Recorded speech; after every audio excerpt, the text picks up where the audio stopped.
सुप्रभात, नमस्कार, good morning to all of you. आज हम लोग कक्षा 12 का ये जो टॉपिक देखने वाले हैं, ये है जावा के कोर जावा भाग से संबंधित, जिसके अंतर्गत जो आपका 2.1 टॉपिक है, उसका नाम है जावा के मूल तत्व। तो आज का यह वीडियो जावा के मूल तत्वों के बारे में रहेगा। आइए देखते हैं जावा के कौन-कौन से मूल तत्व हैं। जावा के इन्हीं मूल तत्वों से उस भाषा का निर्माण होता है। प्रत्येक भाषा का निर्माण उसके छोटे छोटे भागों से होता है, मिलकर होता है उससे। अगर वो छोटे भाग नहीं होंगे तो वो भाषा भी अस्तित्व में नहीं रहेगी। आइए देखते हैं कौन कौन सी चीज़ें हैं। आप लोग देख रहे होंगे मैंने एक वृक्ष बना रखा है। ये दिखाना चाहते हैं कि ये जावा के मूल तत्व हैं, मुख्य तत्व हैं। ठीक है, तो देखते हैं कि जावा के इन मूल तत्वों से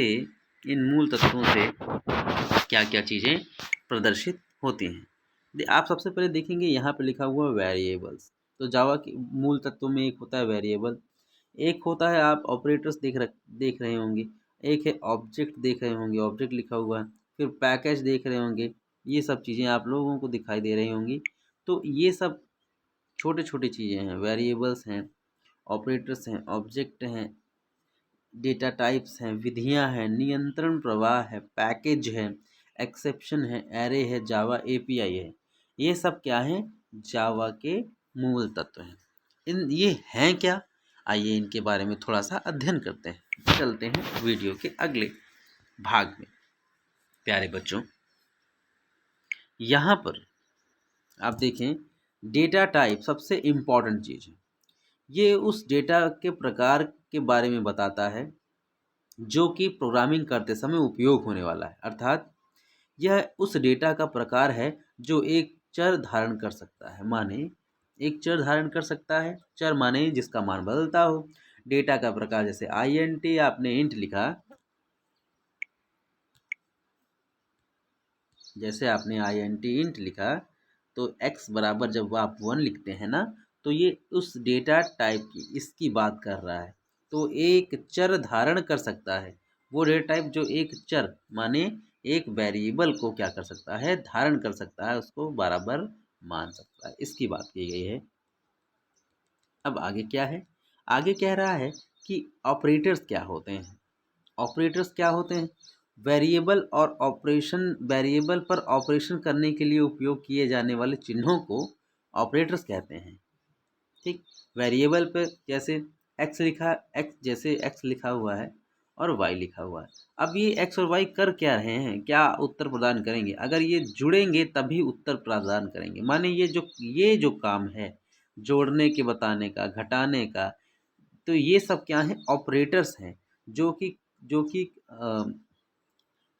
कंपाइलर्स को, इंटरप्रेटर्स को बताता है कि किस प्रकार का कार्य, ऑपरेशन माने कार्य, किस प्रकार का कार्य करना है। आगे बढ़ चलते हैं। अगला है बेटा फ्लो कंट्रोल। फ्लो कंट्रोल का मतलब होता है कि जब कोई प्रोग्राम चलता है, कोई काम होता, तो आप देखेंगे कि एक काम के समाप्त होने के बाद दूसरा काम होता है, फिर दूसरा काम समाप्त हो, फिर तीसरा काम होता है। तो अगर आप ध्यान से देखेंगे तो ये कार्य होने की दिशा को दिखाता है कि कार्य कौन कौन सी दिशा में होते हुए, सॉल्व होते हुए आगे बढ़ेगा। तो इसी को अंग्रेजी भाषा में फ्लो कंट्रोल कहा गया है कि प्रोग्राम का क्रियान्वयन होगा कैसे। तो अगर प्रोग्राम का क्रियान्वयन बार बार उसी दिशा में अपने आप को दोहराता है तो उसे हम लूप कहते हैं। ठीक है, अगर अपनी दिशा को, अपने किसी कार्य को दोहराता नहीं है, लेकिन किसी शर्त पर काम करता है कि भाई मैं तो आउटपुट तभी दूंगा जब किसी की एज 18 साल से बराबर हो या उससे अधिक हो, तभी मैं आपको बताऊंगा कि वो वोट कर सकता है या नहीं। तो ये सब क्या है? फ्लो कंट्रोल है। आगे है विधियाँ। जब हम ये सारी समस्या देख लेते हैं कि इसको, समस्या ये है और इसका समाधान इस प्रकार से हो सकता है, तब हम ये समझते हैं कि इसको कौन से सॉफ्टवेयर की ट्रिक से सॉल्व किया जा सकता है, किस ट्रिक से क्या सॉल्व कर सकते हैं। तो वो सॉल्व करने की जो ट्रिक है, कौन सी विधि लगाएंगे, उसी को हम कहते हैं मेथड, विधियाँ, कोडिंग करने का तरीका। एरे क्या है? एक ही प्रकार के तत्वों के, एक ही प्रकार के डेटा मानों को जब हम एक साथ रखते हैं तो उसे हम एरे कहते हैं। आप लोगों ने ये कॉन्सेप्ट पढ़ा होगा समुच्चय में।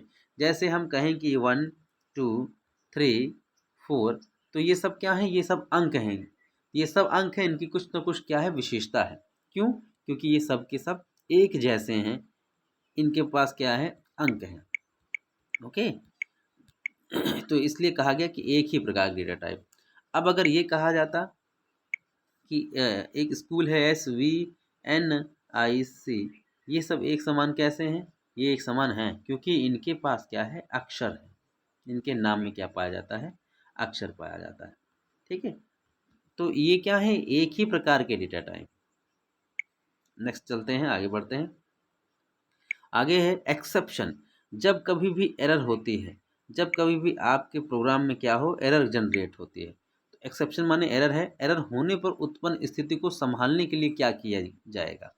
आपका जो सॉफ्टवेयर बना है, अगर उसमें कोई एरर आ रही है, तो एरर आने पर उसको संभालने के लिए क्या इंतजाम किए गए हैं, उसी को हम बोलते हैं exception. So what is package? Package का मतलब है कि प्रोग्राम में उपयोग होने वाली कक्षा और उसके इंटरफेस को संभालने हेतु। यहाँ पे कक्षा का अंग्रेजी अगर हम कहें तो इसका क्लास कहा गया है, ऑब्जेक्ट और क्लास की बात की गई है।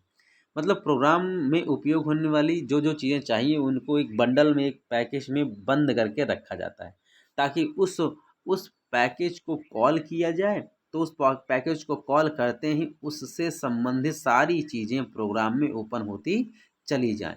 हमको अलग अलग करके कोई अलग अलग चीज़ों को बुलाना ना पड़े, क्योंकि इससे उनको संभालना, उनको आपस में जोड़ना, क्रियान्वित करने में समस्या होगी। तो इसीलिए उन सारी चीज़ों को एक ही पैकेज में बंद करके रख दिया जाता है। आगे बढ़ते हैं। नेक्स्ट है जावा API।